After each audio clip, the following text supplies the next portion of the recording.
Indonesia kembali diguncang skandal korupsi. Kali ini, salah satu BUMN terbesar, PT Pertamina, terseret kasus dugaan korupsi yang diduga merugikan negara hingga 163,7 triliun. Siapa dalang di baliknya? Apakah ini hanya kesalahan individu, atau ada jaringan kepentingan yang lebih besar? Dalam video ini, kita akan mengungkap fakta-fakta kasus ini dan menghubungkannya dengan pola besar korupsi di Indonesia. Seperti yang dijelaskan dalam penelitian Ahmad Khoirul Umam tahun 2021 yang berjudul Understanding the Influence of Vested Interest on Politics of Anti-Corruption in Indonesia. Artikel ini tidak serta-merta menyimpulkan kasus ini, tetapi memberikan gambaran pola yang sering terjadi dalam kasus korupsi di Indonesia. Pastikan kamu nonton sampai habis.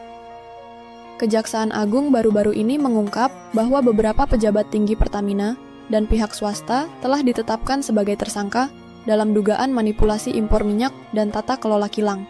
Modusnya, mereka sengaja menurunkan produksi dalam negeri agar harus mengimpor minyak dalam jumlah besar. Selain itu, ada dugaan bahwa mereka membeli minyak dengan spesifikasi lebih rendah, lalu mengolahnya menjadi produk yang lebih mahal, tetapi tetap menjualnya dengan harga tinggi. Hasilnya, keuntungan besar untuk mereka, kerugian besar untuk kita semua. Kasus Pertamina ini bukan sekadar kejahatan ekonomi biasa. Ini adalah contoh nyata bagaimana vested interest atau kepentingan politik dan ekonomi bekerja untuk mengamankan keuntungan mereka.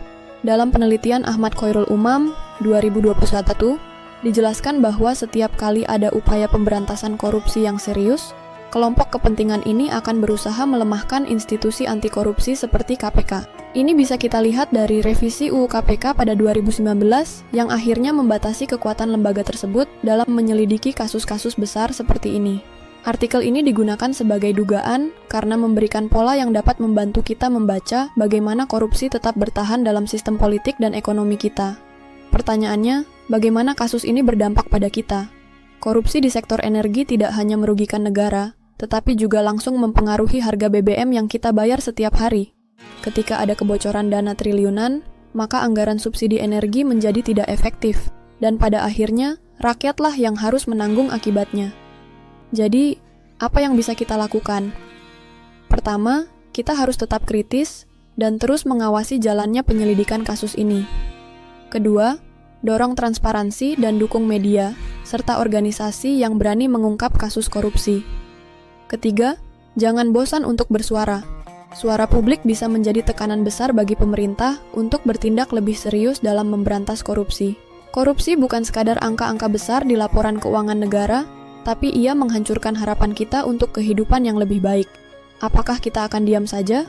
Atau kita akan bergerak bersama melawan ketidakadilan ini?